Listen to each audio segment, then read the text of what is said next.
What is going on? No horsing around. Family, Zach Boyd, Stephen Burton back at it again. Another Wednesday evening live stream at 9:15.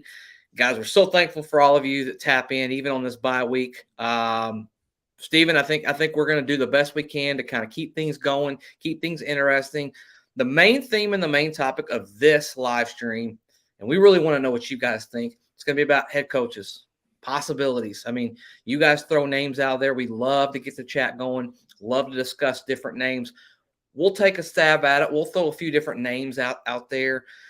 It's kind of one of the weird times where it's a little premature, but it's not. I mean, it's something you got to be thinking about, and it's on the horizon. You're about a month away probably from trying to make that decision, and we'll get into it. But Stephen, man, nice to be back on here. I missed a couple in a row, and back to normality, man. I love it.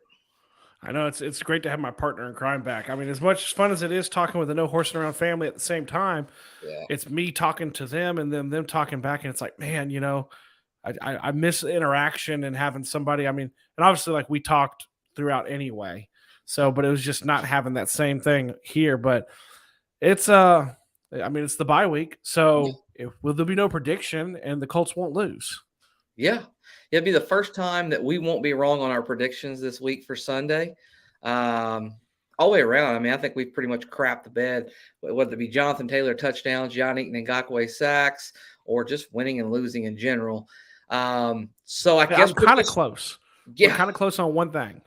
What's that? I think me and you both said, I know we did a show earlier in the year about Jelani Woods. Yeah. And I think we said 6 touchdowns. Was a guess we had. He's halfway there. That's the closest. Man, that's hands down the closest probably where we've gotten on anything.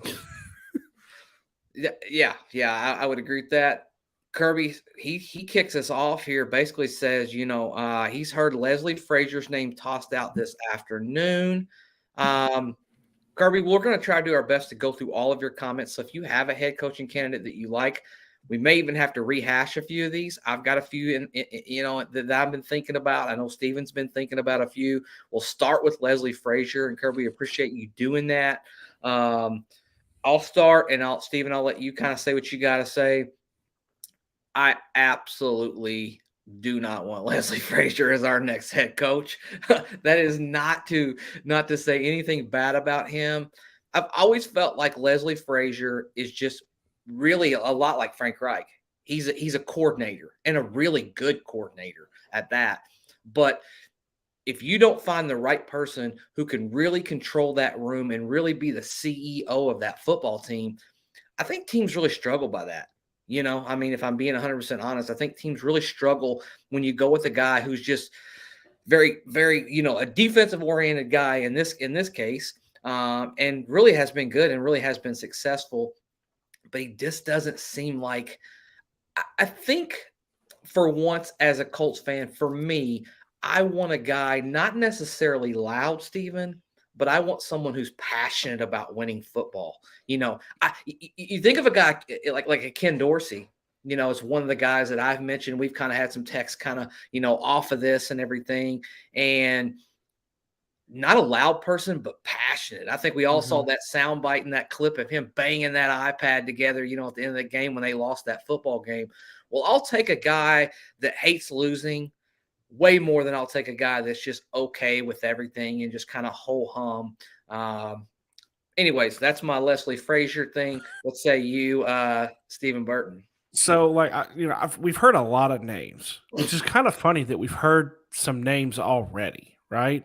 I saw exactly what Kirby was talking about. I saw that article today about Leslie Frazier, and my first thought was that does absolutely nothing for me. I'm not looking for the Colts to win the press conference. I'm not looking for them to be like, because I mean, the name that everyone always is going to toss around is outside Jim Harbaugh is Sean Payton, and we can both agree he's not coming here, right? No. That's the one that's like, wow, that wins the press conference. But I agree. It kind of feels like if they were to hire Leslie Frazier, to me, it feels like a placeholder hiring. I'm going to use an example. I feel like it feels a lot like Lovie Smith with the Texans or Yeah. David Coley with the Texans. Like somebody who kind of comes in and is here during what could be a rough time, a rough couple of years, Yeah. potentially. And he's just kind of here because he's the guy who's not going to rock the boat too much. And like I'm all for getting a person who maybe is already coached, has some head coaching experience, but he wasn't good. Like he wasn't good in Minnesota. Yeah, yeah. It just doesn't do anything for me. We want to do a really good job, Stephen, of trying to keep on some of these guys. Kirby mentions, DeMeco Ryan is what he's wanting to say. Golden era. We just did talk a little bit about Ken Dorsey. I think we'll get more into it. Let's start with Ken Dorsey. How about that? Let's do that because I think that's a viable candidate. Obviously kind of comes from that now that Brian Dable chain when it comes to that passionate guy. He's had no problem moving the football as an offensive coordinator. A guy that would, in my opinion, would have to be on a lot of people's short list. I don't know that he's going to be on the Colts short list. And again, we're talking about head coaches, and these are guys that we like. But also the hard part is we don't know who he's going to be paired with as a general manager. Is it going to be Chris Ballard? Is it going to be a brand new person? That's a really hard thing to kind of understand at the moment because we don't know what's going to happen with that. There's just been a lot of conflicted reports when it comes to Chris Ballard staying or going. I am team Chris Ballard. We'll see you. I was gonna say you gotta get that out. That's not even a secret on this podcast. If you've ever listened to anything I've ever said, can't stand him. If I'm being 100% honest with you, and it's not about just this year. I just don't like the way that he handles himself, and more than anything, I don't like the way he's not accountable. He talks about accountability, but he doesn't really hold himself accountable. And I'm tired of this year in. Press conference where he comes and says, I have to look at myself in the mirror. I have to look at things differently. Nothing's ever been different with him. It's been pretty much same old status quo. When it comes to that, how you feel about Ken Dorsey, man? So I've gone back and forth. I've gone back and forth because I think he's very passionate. I think he is. I've liked what he's done in Buffalo. I do also think he's getting a lot of credit for it. Well, let's rewind. It's very tough for me when I look at an offensive coordinator who has a kind of quote unquote like generational talent at quarterback and how much is the offensive coordinator and how much is Josh Allen. And then I think me and you have talked too is how much did he help with the development? I know Dayball had a big hand in it. How much did Dorsey have in developing? Because that's another thing. Yeah. Who's the quarterback we're going to pair him with? Potentially a top 5 pick in the draft. You're staring down the barrel of, I would say, potentially 3 different quarterbacks that you're going to have to pick from in that area. This is a guy that if you bring in an offensive coordinator as the head coach, like a Ken Dorsey, you're going to look for him to help develop that quarterback. The other part for me too is there's a concern level with coming away from Reich and someone who's too hyper-focused on the offensive coordinator, on the offensive side of the ball. Would Dorsey hire a coordinator and actually let him run his offense so he can be that person? Because we saw it this year. Like Frank openly admitted, he's arguing he didn't get the play in, right? So I teeter. I've gone back and forth. I'm kind of now back towards I want to see them interview him. I want to see that. I think like you said, he's going to be on a lot of people's list. That's a concern me and you have talked about off air too, right? Is how high on the list are the Colts for some of these guys who are going to be hot candidates, like a Ken Dorsey, like another name that we saw earlier in the chat that we can. I'm more than willing to talk about now. DeMeco Ryans, these are guys that are going to be on a lot. Like DeMeco Ryans, I think me and you both. Let's just transition into him. Yeah, let's just go to DeMeco. We love him. Me and you both absolutely love him. I think he's going to have his pick of jobs. Yeah. And from what we've heard, the instability is going to deter him probably from Indianapolis. Yeah, I'll say this. I think the instabilities could deter a lot of people from Indianapolis. That's why I've always felt like that. You know, you don't you don't really see a lot of in-season firings of general managers. Obviously, what just happened with the Titans was kind of out of left field, and we'll probably get into that later on down the road. Want to kind of keep it on us and on the actual topic of coaches.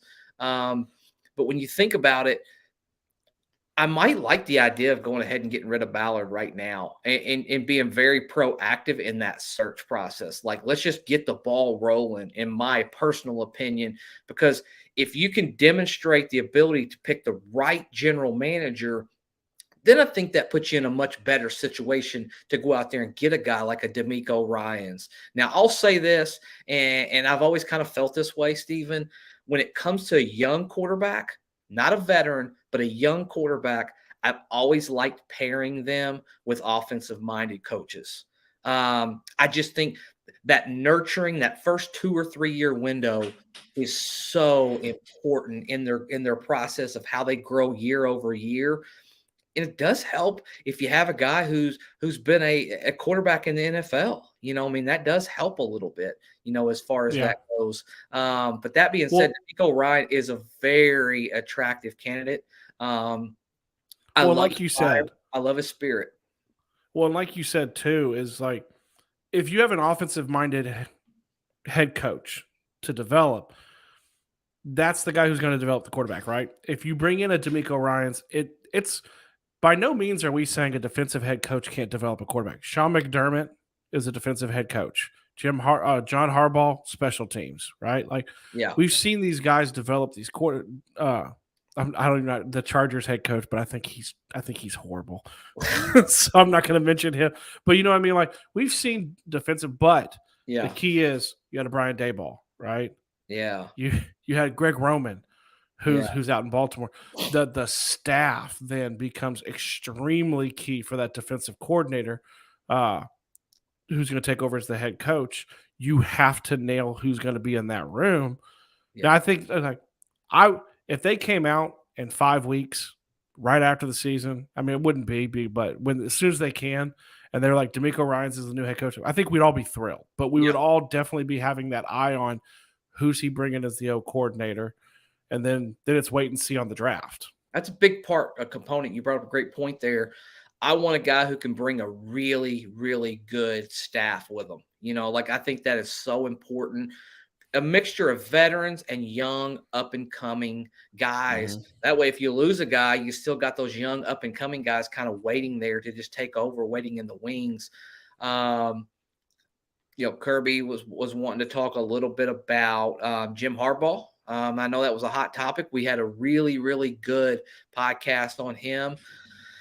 Hardball, there's a lot to like, and there's things to not like, when it comes to it. I mean, I'll start off by saying this. Obviously, he's a Ring of Honor guy. We all know about Captain Comeback and that, that magical year that he had where Cordell Stewart completely stepped out of bounds and came back in bounds. That's for another day. But that being said, yeah, I mean, I think Harbaugh, there's a lot to like, but there's a lot that you have to really be willing to make concessions wise. Seems like he would want a little bit of power. I don't think money's going to play into this decision-making process, though, Steven. I really don't. I think it's going to be more so. And I think Jim's always been a little bit attracted to the star power. I think that really means something to him. And you kind of get a coach who has a really good resume, who's already played for the city. Jim knows who he is, because he was there in that building. That being said, his record speaks for itself. And if you win football games, it doesn't really matter at the end of the day. You're going to run some people off as it goes. But winning football games is really what this is all about at the end of the day. And I think maybe it would be a complete 360 in that locker room. I don't know how our current locker room would deal with that, just because there's been a lot of nice guys in that office, in that front office for a while and in the coaching staff. And he's abrasive. There's no doubt about it. He is blatantly honest with people. He will tell you what he thinks about you. He's not going to hold anything back. It's what makes him a great coach, if I'm being honest. He's a Yeah. gritty guy. He's a fiery, gritty guy. And, I don't know. I don't hate the idea. I'll tell you that much. I don't hate the idea. And I would be very interested in the possibility. I'll put it that way. Yeah, I mean, so I love Jim Harbaugh. Like he is probably one of the main reasons, like one of the most conscious memories I have is watching him play for the Colts. Him and Marshall Faulk are two of my favorite players, two of my three favorite players of all time outside of Bob Sanders, right? Um, I love the idea of it. I love the idea because he's a successful college coach. We know he's been a successful head coach, like we've seen it. And I had somebody tell me the other day, well, he wasn't that great. He got fired.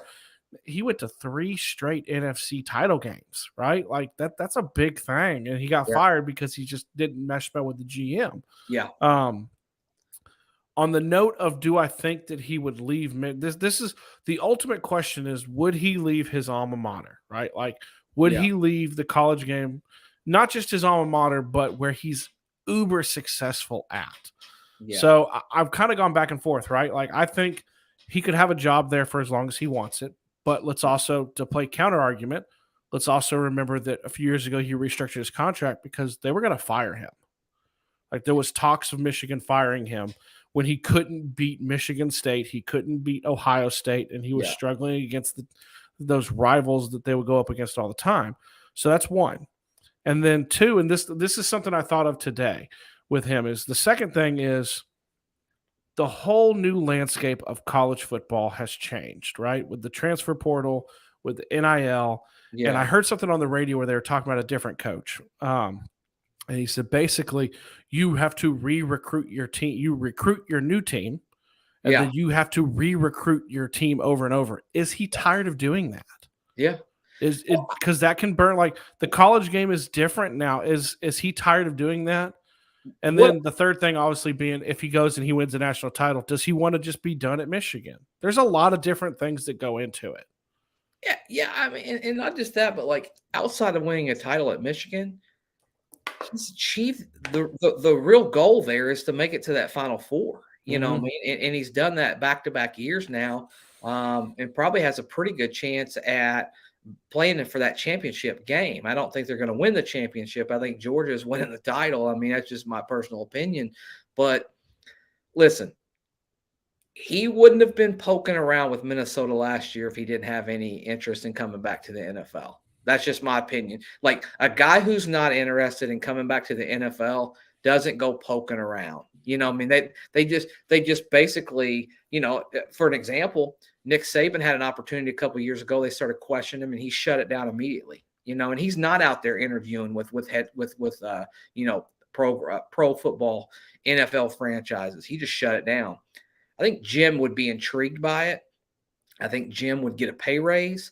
I think Jim has got a little bit of unfinished business. And I think ultimately any head coach at any level knows that coaching in the NFL is the ultimate, man. I mean, winning a Super Bowl means even more than winning a national championship. I mean, it just does. I mean, that's just the ultimate. That's the pinnacle of sports in the coaching world. And the fascinating part is he's tied with this franchise in a different way. So it's there's a little different dynamic when it comes to that. I feel like Jim's blue collar. I feel like he's a Midwestern guy. I feel like it's just a little bit. I would not normally say that he'd be interested in this situation outside of the fact that this is a different type of fit for Jim Harbaugh in a position where I think right now, hell, I don't know. Jim Irsay may give him the keys to the kingdom, man. And see, that was going to be my question for you. Not the keys to the kingdom part, but are we talking about Jim Harbaugh as a possibility? And is he even potentially entertaining this, right? Solely based on the fact of the connections he has with the Colts. Because to look at what openings could be there, the Colts are not going to be the most attractive opening, more than likely, right? Yeah. I mean, I make the case that, I think they are an attractive opening. There's a lot of talent still on the team. You're going to potentially have a top 5 pick. Jim Harbaugh could come in and hand pick his next quarterback.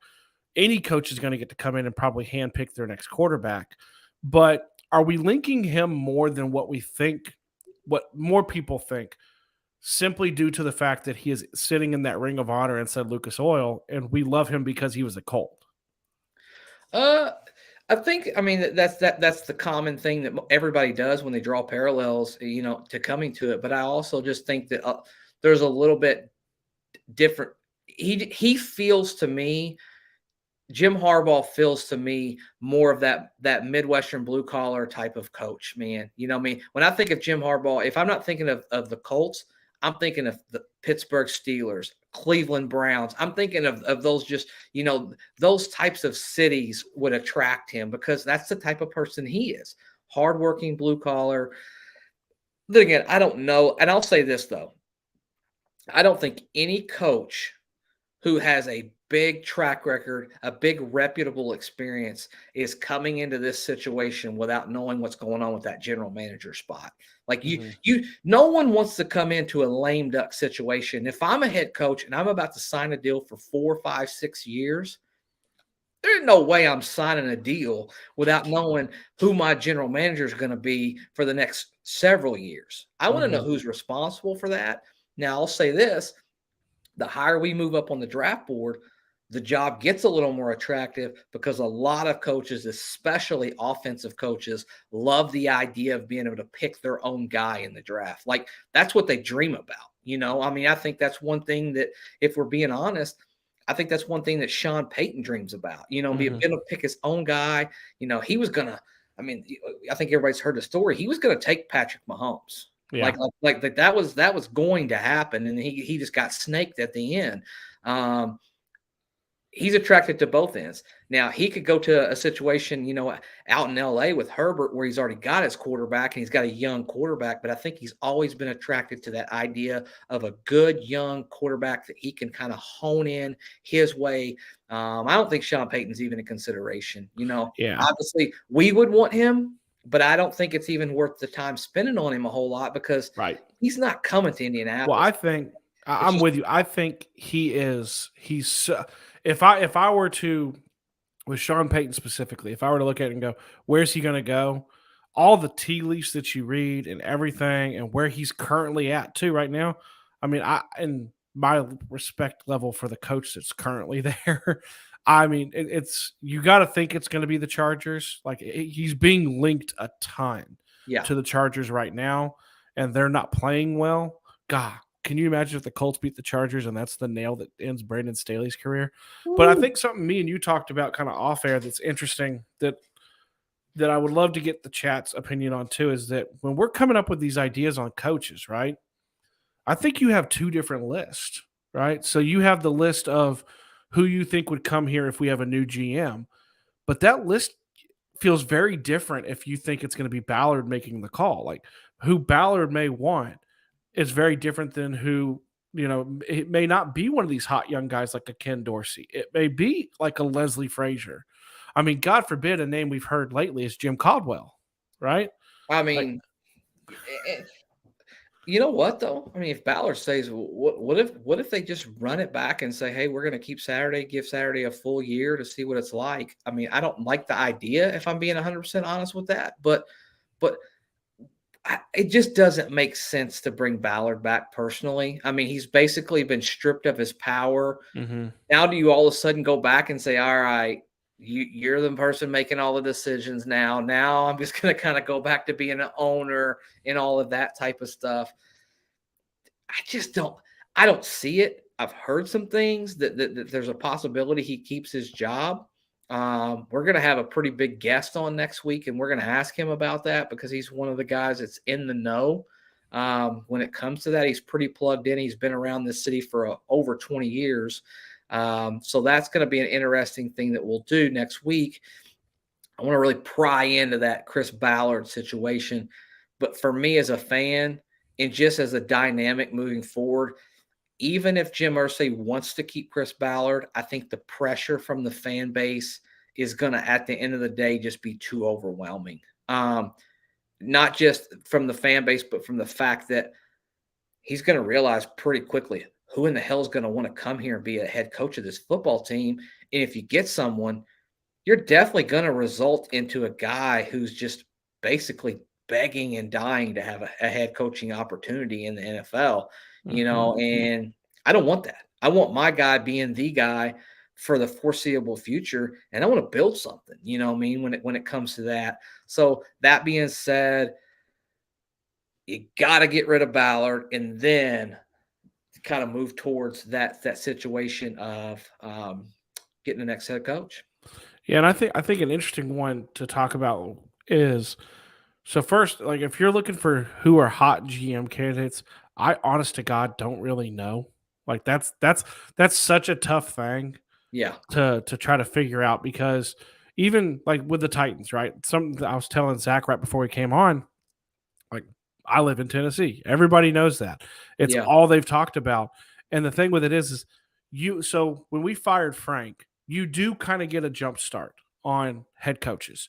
You start doing your research. You can't talk to them, obviously, but you can really start digging in. Yeah.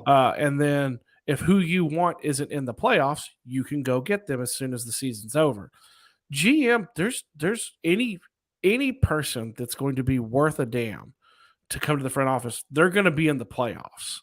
So Yeah. you're not really getting much of a jump.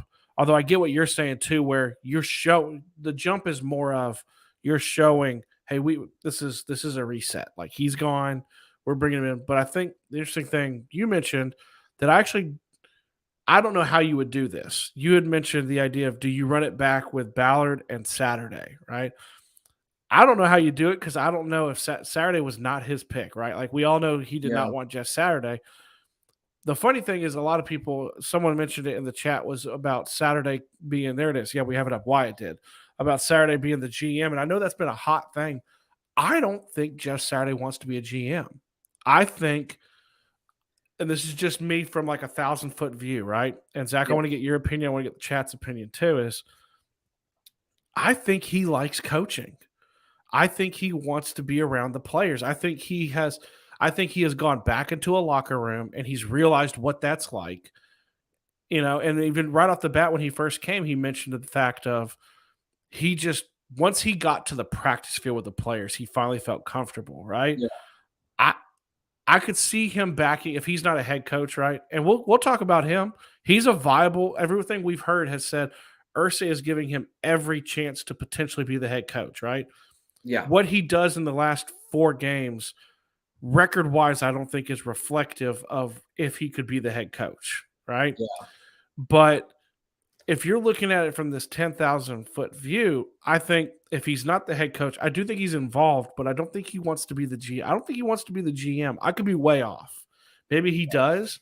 I think there's a chance. What did you say? You say, I feel like you had said something about there's a possibility if he's not the coach, he might just fall back into kind of a more in-house consultant role. Yeah. I mean, maybe an executive of some degree, an overseer of something. I'm telling you, it's a hard sell to go out there. It was first of all, it was a terrible situation he got put in. He got thrust in a bad situation, quite frankly, with not a very good football team. I don't know how many coaches. Maybe you go out and get an experienced coach and they win one more game, then he's going to end up winning or something like that. But that being said, I don't know how he's the hire for the head coach next year. I don't know how that happens. He's probably going to finish 2-6. If they beat the Texans, he's probably going to end up 2-6. And I know records don't really, matter that much. Now, I'll say this: outside of the Cowboys game, I think we had played a little bit better up until that point. Really up until the fourth quarter of that game, we have played better and more competitive. But ultimately, if I'm Jeff Saturday, do I want to come back and be the head coach of this football team if Chris Ballard is the general manager? Like, after seeing what team he's put together, after seeing, the pure neglect at the offensive line position, and there's going to have to be some really, really difficult decisions made this offseason. You're probably going to have to cut a couple people, take some cap hits. If I'm a general manager, I'm probably not bringing back Kenny Moore. I'm probably trying to trade him to the Chicago Bears and see if I can't poach a 4th or a 5th round pick out of them, because he's really more suited to be that exclusive nickel corner, and that's where you're going to get the max potential out of him. I'm definitely not bringing back Ryan Kelly. He's not earning $12, $13 million a year, playing the way he's played this year. And no fault of his, I mean, the guy's had injuries. He's had some personal things that have happened in the past. And I just think that his best football is probably over at this point. And Matt Ryan. Look at AO. Yeah, I mean, Matt Ryan's not coming back. I think Matt Ryan's not going to be the type of guy, though, that forces anything. I think Matt Ryan's just going to walk right off in the sunset and probably sign that one-day contract with the Falcons and retire at the end of the year, if I'm being honest. So I don't think that's going to be a real issue. But there's some decisions to make. How far do you want to tear it down? How much of a rebuild do you want to do? Do you want to – I've always been more of the retool. I don't want to do a rebuild. I think you've got enough good players – that pretty quickly you can build something, and be very competitive along the way.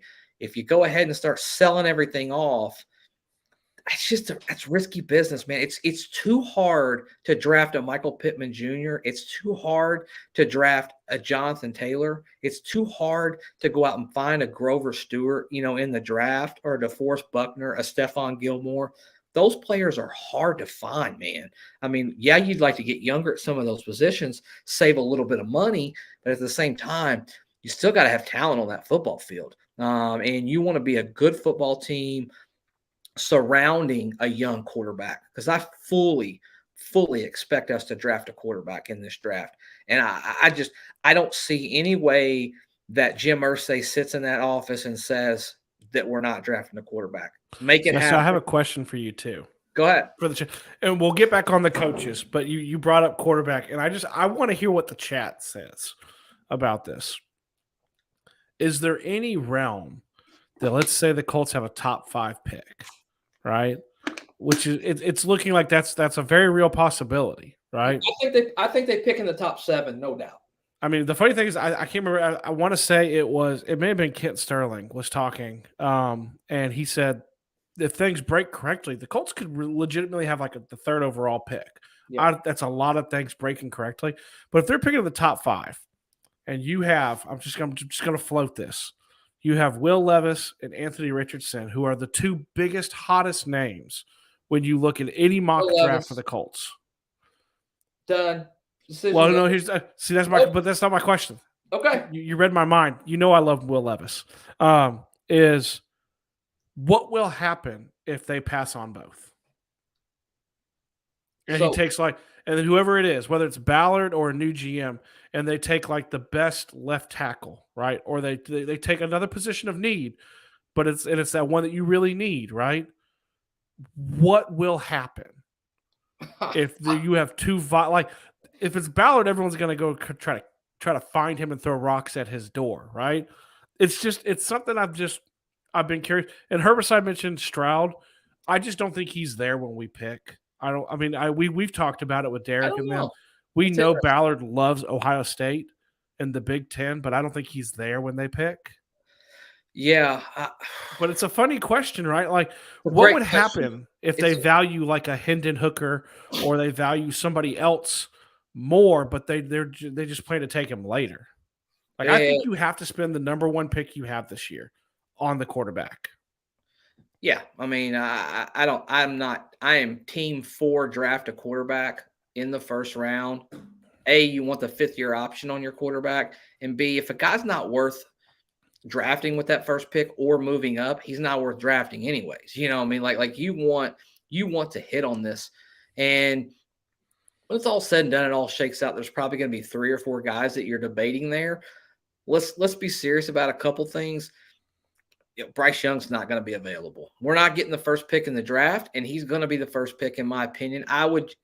If the Texans don't take him first, I mean, you're going to see a monster package put together at that 2nd pick for somebody to trade up to go get him, especially if like a Chicago lands there who doesn't really want a quarterback or need a quarterback.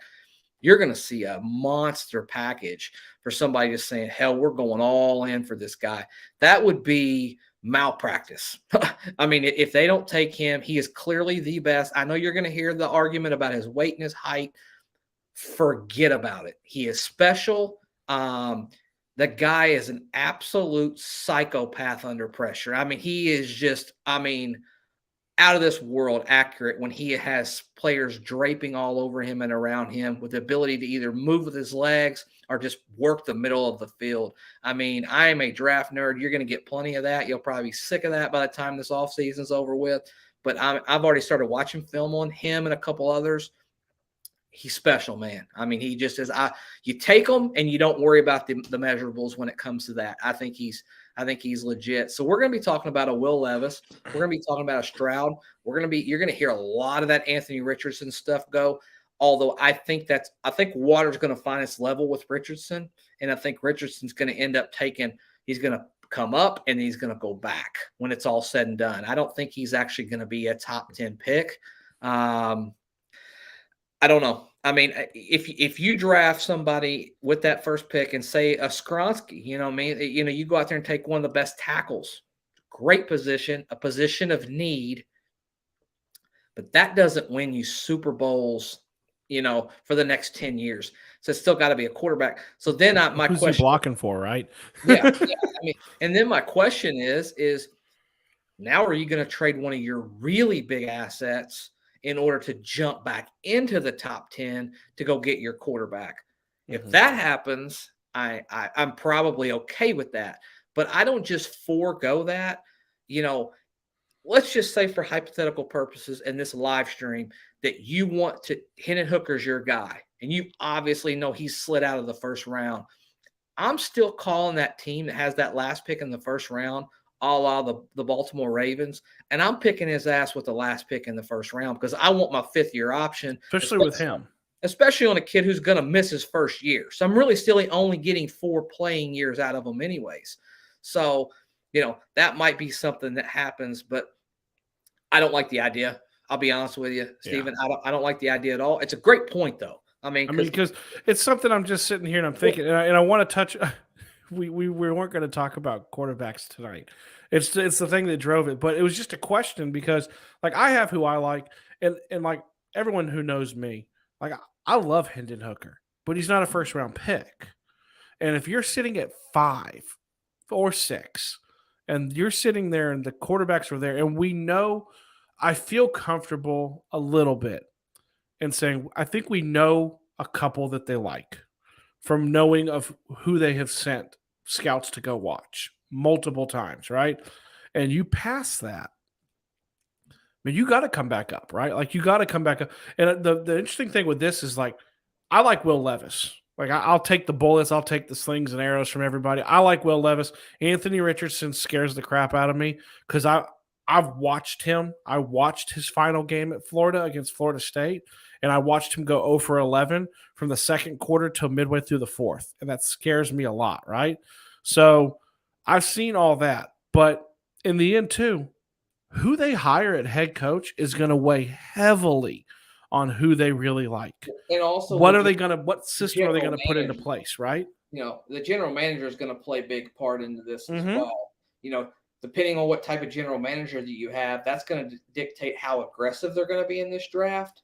And it's going to depend on what style of quarterback, because you're going to have general managers that are all for the pocket passer. You're going to have general managers that are for the dual threats. Then you're going to have those general managers. There's going to be a couple that fall in absolute love with a guy like Richardson because he is a freak athlete, and he's been compared to Cam Newton, and there is some special qualities to him. And he's very inconsistent. He's very raw. He's not starting a lot of football games. But that being said, I mean, that's the real decision. And I think that's what scares me the most about Ballard coming back, if I'm being 100% honest with you. I would just be, oh my gosh. I was going to say, we see in the chat, Gabriel said, good God, please no Will Levis. So I want to say one thing on Will Levis, and then we'll go back to coaches. So I think Ken Dorsey, if you were to hire him, I could see a Will Levis more because he's so comped to Josh Allen. And I think that's an issue, right? So for the longest time in drafts, we comp people to who's the next Manning, who's the next Elway. Then it was who's the next Mahomes. Now it's who's the next Allen, right? And that's where he's comped to. The other thing I would say too is that we see risers and falls, risers and drops all the time, right? Yeah. Zach Wilson rose really quickly. Levis was being mentioned as a top pick last year, and it maintained through this season. There's a reason behind it, you guys. I encourage everyone to go watch his junior season tape when he was healthy and had Wando Robinson. I mean, he really kind of, I call him, he had kind of the Sam Howell effect this year, like where he lost all of his Jordan Love. He lost all of his NFL talent. And the cupboard was pretty bare. So and his OC. It's hard to evaluate that. Yeah. I mean, it really is. Head coaches. I know I got another one. We've hit, you know what? I'm gonna let you tee it up, man. I want to see, because this is one that I want to see people's reaction to, because I've grown to actually, I like this one, but I don't know if they would pull the trigger. I really like Brian Flores. Okay. The more I've looked at it, I think he commands a locker room. You're talking about, he had, in his 3 seasons in Miami, he had 2 winning seasons. When we know now that his owner was trying to actively have him tank, he still had winning seasons, right? He has a connection, and I'm going to go backwoods a little. I'm going to go kind of in the weeds. There's a connection with Indy. You can find it. You just got to look, right? So who's he working for now? He's working for Mike Tomlin. Yep. Who's Mike Tomlin incredibly close with? Tony Dungy, right? He comes from Dungy's tree. I think that that's something that could be vetted really easily. Here's the thing too. I know he has the lawsuit, right? I know he's got the lawsuit, and that could deter a lot of people. That means he's not high on people's list. And also, let's be honest with ourselves too. Jim Irsay is kind of like a new age. He's kind of developing into like this Al Davis type thing a little bit, to where he doesn't really care if there's ever going to be an owner that would just do it and be like, to the league, it's going to be Irsay. Yeah. You come in with the defense, he can lead a room. He's a proven head coach, right? I like it. I've come around more and more. I told you about this the other day. I've come around more and more to really liking that. Yeah. And that would be a hire that I feel like would be a home run hire for them. Yeah.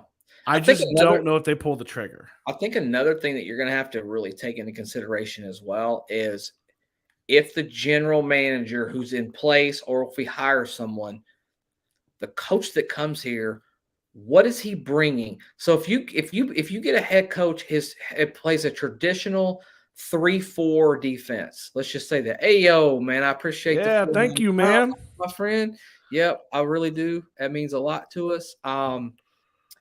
If you get to a traditional guy, your defense is not really set up to play the 3-4 right now. So that lends me to think maybe you do a rebuild. You sell some of those players off. You get a few draft pieces, a few chips in there when it comes to that, and you do something differently. Now, if you go with a general manager who's a little bit more for the 4-3 defense, then that's going to be the decision-making process when it comes in to who you're going to hire. But I don't want just a coach. It's so much more than that. For me, it's about the full staff, right? Mm-hmm. Like, I just think that you need to put a really, really, really solid staff together. You know what it is? It's Frank Wright's first staff there. Eberflus, Sirianni. He had such a solid staff when he came. Now it got just picked. It just got picked apart, right? But that's what you're looking for. Yeah. You're looking for, and I know, when we talk a lot, the offensive-minded head coach, the idea behind that is not only to develop the player, but the offensive scheme stays in place even when the OC leaves. Yes. Which is what we have with Frank. Yeah. Just the quarterback kept. Which would have worked great if Andrew Luck wouldn't have retired. I don't know if you guys have read the article this week. It's a sad article, but a good article at that. That was tough to read, man. Yeah, That was a tough article to read. it was. It was definitely. Hate to kind of pull that wound back open as a Colts fan, but that being said, we should Happy be for him. ushering in a new era. I mean, that's the exciting part about it. And I'll be honest with you, I think that there's a really good shot that we're picking in the top 6. I think 5 or 6 is very viable because I don't see us winning more than one game this year. Now that tie is going to really come back to haunt us at the end of the season. Got the same record with somebody, but we have that tie. We lose out and we jump down a spot when it comes to that. I think when it all comes down to it, I think one of 3 guys, if things stay the way they are with the draft boards, I think you're looking at Stroud, you're looking at Bryce Young, and you're looking at Levis as your top 3. That may change. Every year you're going to have a guy who comes in the last second and people fall in love with. You're also going to have a guy that everybody just gets cold on, So, I mean, we'll see. There's more to come when it comes to that. As far as head coaches go, though, you got something, Steven? Well, I was going to say with the head coaches, I agree with the quarterbacks. It's going to be so much fun. And just like a little disclaimer, I've told Zach. So last year, you guys know who've been around long enough. I got COVID and wasn't able to do it, but the plan is to actually be at the Senior Bowl this year down in Mobile. So we're pretty excited about that. Because I think there should be like Will Levis is a senior. He might be down there. There should be some good talent down there to be able to watch. The plan is to actually in February to go down there and try to get a little bit of stuff from it. But I wanted to hear because we're going to kind of try to start to center it back to the coaches and kind of wind this down is inside the chat. And then from you, my man, what are your top 3 coaching candidates that you would like to see? And you don't have to do a specific order of like, this is the guy, but like, what are 3 candidates that you're like, if they hired one of these guys, I would be really happy? I'll say this. I'm attracted to Jim Harbaugh. I just am. Beyond the fact that I just think that this team needs a really, really hard leader. I mean, I just do. I think there's just been too much softness for too long, and we could come back, and that could come back to bite us, and I could be talking about that 3 or 4 years from now and thinking, oh man, this guy's a real bleep, But I'm attracted to the Jim Harbaugh. I've not really got my list perfect yet. DeMeco Ryans is. Oh, you wouldn't hear any complaints out of me if that guy comes to be your head coach. Those are probably right now, without me really digging heavy into it, those are probably my clear top 2. Don't hate the idea of Ken Dorsey. I just don't. I think that there's some real – I don't want to retread. I don't want the Steve Wilkes. I don't want the Leslie Frazier.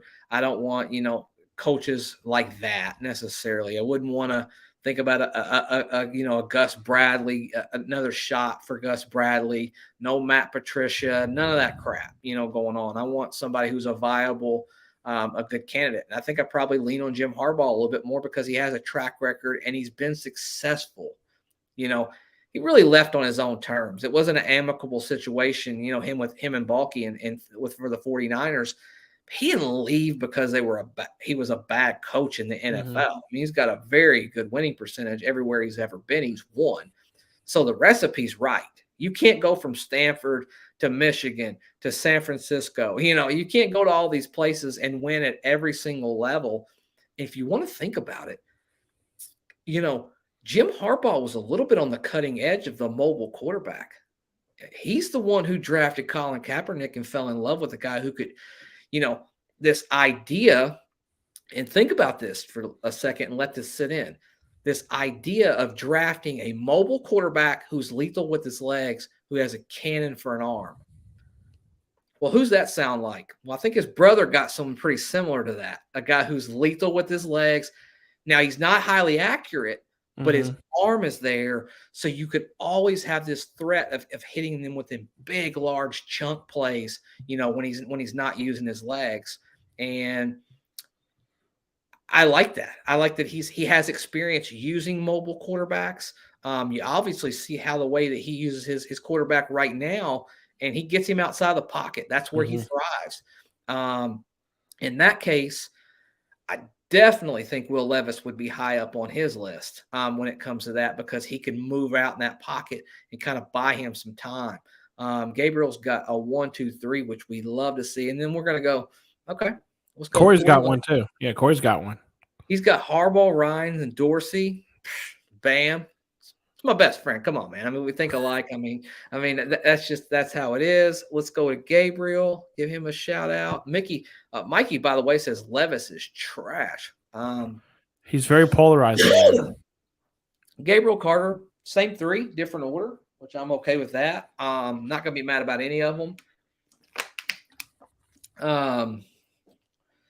Let's give Mikey Mendez a little shout out here. He said Levis is complete trash. Guys, are you on board with Levis being complete trash? We'll see how that goes. Mikey throwing out a name. Love it. Byron Leftwich. Don't hate the idea. Probably not my favorite candidate. And here's why he's not my favorite candidate. Bruce Arians left that job. Byron Leftwich had been a head coaching interview for 2 years in a row.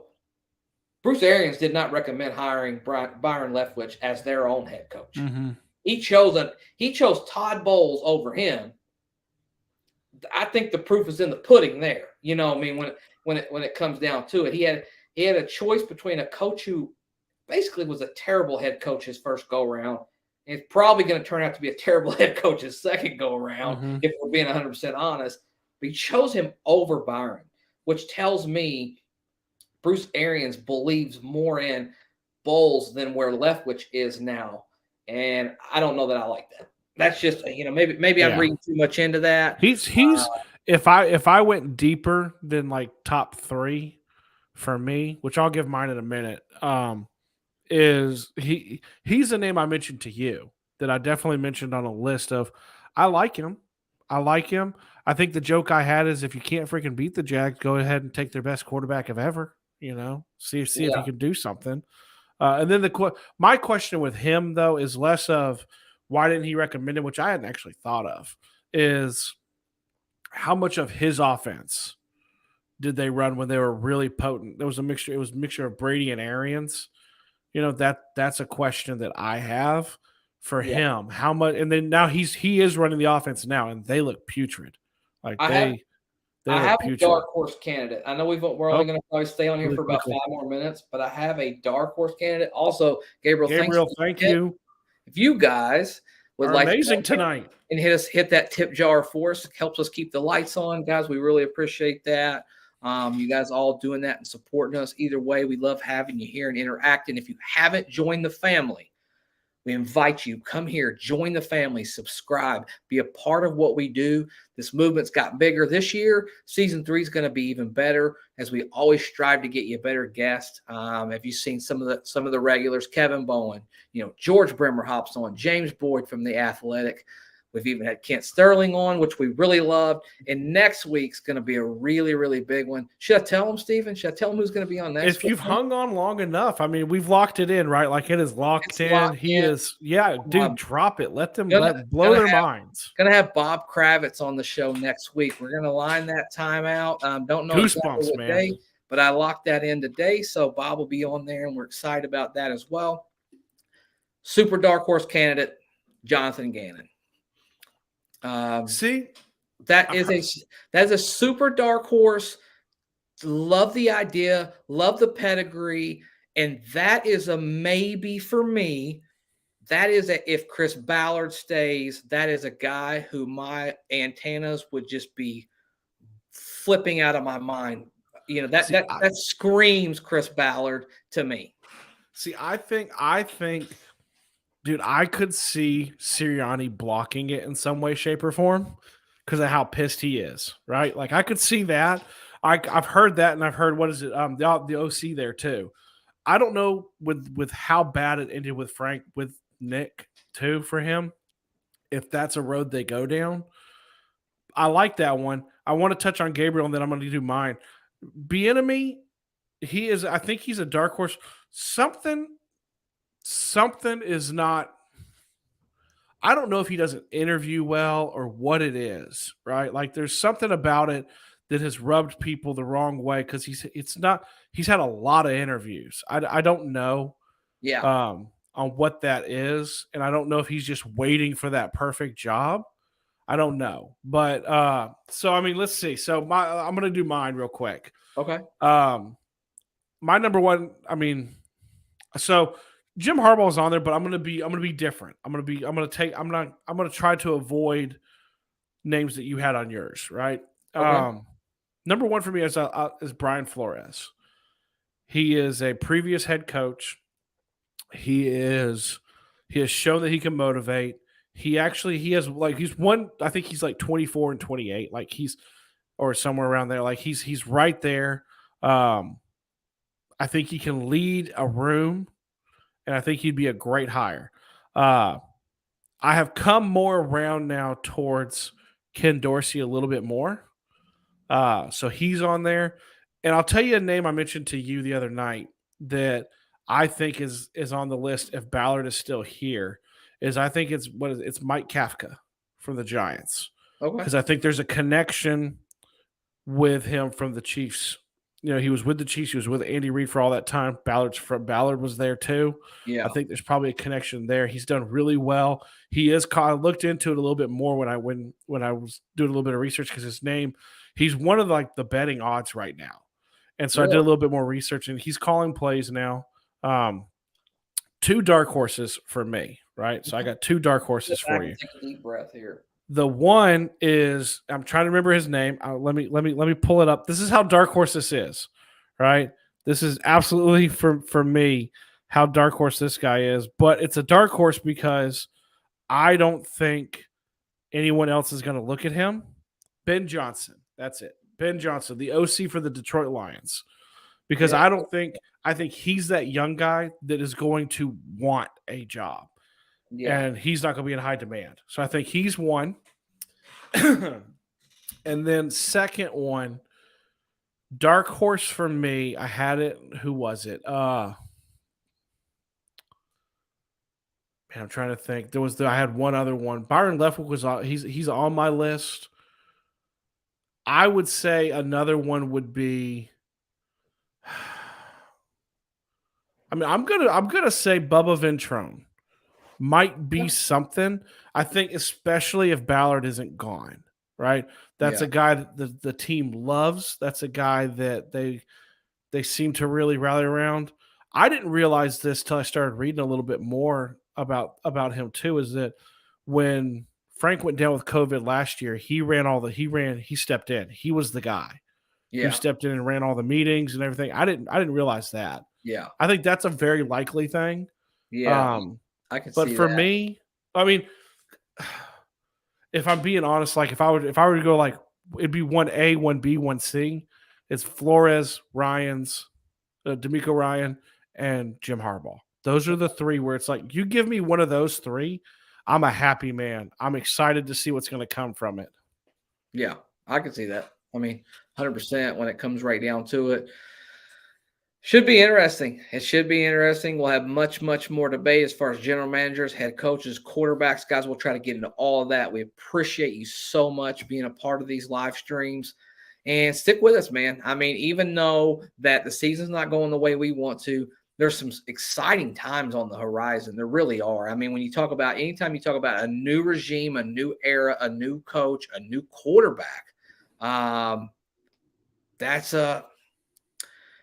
going to be an exciting time. This draft's going to be a great offseason. And then hopefully next year we can kind of go right back into our winning ways as we've been used to and accustomed to over the last several years.